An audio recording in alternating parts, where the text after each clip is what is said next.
இலங்கை வரலாற்றில் அதிக வருடங்கள் நாட்டை ஆட்சி செய்த ஐக்கிய தேசிய கட்சியின் 69வது பூர்த்தி மாநாடு பிடக்கோட்டில் உள்ள சிறிகொத்தா கட்சி தலைமையகத்தில் இன்று நடைபெற்றது.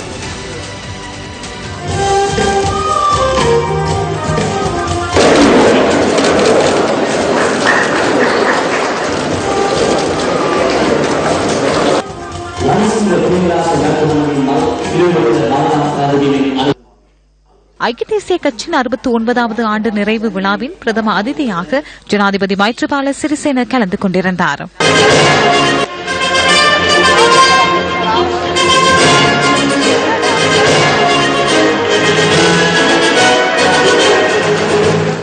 අතිගරු ජනාධිපතිතුමාගේත් ඒ වගේම ගරු අග්‍රාමාත්‍යතුමාගේත් ஜனாதிபதி மற்றும் பிரதமர் ஆகியோரின் துணிச்சலான நோக்கத்தை நிறைவேற்றுவதற்கு வீடமைப்பு மற்றும் நிர்மாணத்துறை அமைச்சு முன்னோடியாக இணைந்து செயற்படும் என்பதனை மிகவும் பெருமிதத்துடன் தெரிவித்துக் கொள்கின்றேன். எமது நாட்டின் வரலாறு எழுதப்படும் போது இந்த நாள் நாட்டின் திருப்பு முனையாக அமைந்த நாள் என அதில் குறிப்பிடப்படும் என்பதில் ஐயமில்லை.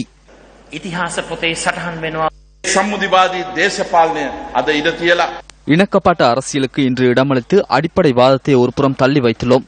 அதனூடாக நாட்டில் புதிய அரசியல் கலாச்சாரம் ஒன்றை ஏற்படுத்தி கொடுத்துள்ளோம் அல்லவா? இந்த இணக்கப்பாட்டு அரசியலின் ஊடாக உள்நாட்டில் மாத்திரமல்ல சர்வதேசம் எம் மீது பாரிய நம்பிக்கை வைத்துள்ளது.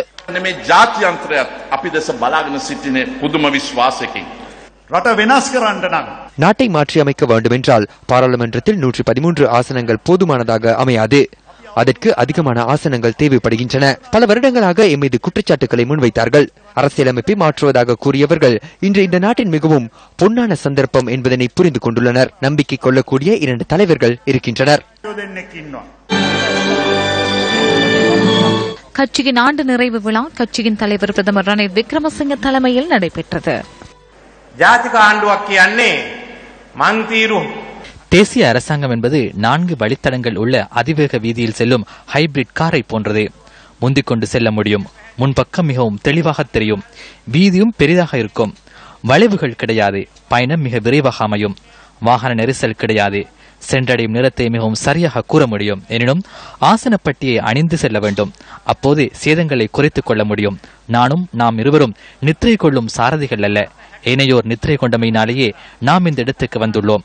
ஐக்கிய தேசிய கட்சி 60 மாதங்களில் புதிய நாடொன்றை உருவாக்கும் கட்சியாக அமையும் என்பதனை மீண்டும் நிரூபிப்போம் என்ற பொறுப்பை ஏற்றுக்கொள்கின்றேன்.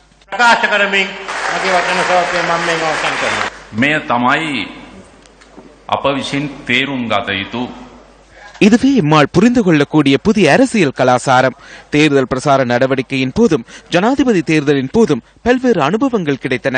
நவம்பர் மாதம் 22ஆம் தேதி நான் அரசாங்கத்திலிருந்து விலகி சந்திரிகா பண்டாரநாயக்க அம்மையாரின் வீட்டுக்கு செல்லும் வரை ரணில் விக்ரமசிங்கவுடன் ஒரு செகண்ட் கூட சந்தித்து கதைத்திருக்கவில்லை என்பதை மிகவும் நம்பிக்கையுடன் கூற வேண்டும். பாராளுமன்றத்திற்கு ரணில் விக்ரமசிங்க வருகை தந்து எதிர்க்கட்சி தலைவர் ஆசனத்திற்கு அருகில் வருகை தந்தார். நான் ஆளும் கட்சியின் அமைச்சர் ஆசனத்தில் அமர்ந்திருந்தேன். என்னை பார்த்து நாம் செல்வோமா என சமிக்ஞை விடுத்தார். அதன் பின்னர் நான் பாராளுமன்றத்தை விட்டு வெளியேறும் போது ஹெலிகாப்டர் ஒன்று பாராளுமன்றத்தில் தரையிறக்கப்பட்டது. ஹெலிகாப்டர் தரையிறக்கப்படுவதற்கு முன்னர் நாம் பாராளுமன்றத்தை விட்டு வெளியேறிவிட்டோம். எனினும் ஹெலிகாப்டரில் வந்திருந்தவர்கள் பாராளுமன்றத்தில் என்னை சந்திக்க நேரிட்டிருந்தால் எமது பயணம் சில மணி நேரம் தாமதமடைந்திருக்கும். எனினும் தவறவிட்டிருக்க மாட்டேன் என்பதை தெளிவாக கூற வேண்டும். எதிரி எப்போதும் இயலாமை கொண்டவர் என சிந்திக்க வேண்டாம். எதிரி பின்வாங்குவதாகவும் சிந்திக்க வேண்டாம். நோக்கங்களையும் எதிர்பார்ப்புகளையும் நிறைவேற்றிக் கொள்வதற்காக ஸ்ரீலங்கா சுதந்திர கட்சி கரங்களை நீட்டி உங்களுடன் இணைந்து கொள்கின்றது என்பதை நான் கூறிக்கொள்ள வேண்டும்.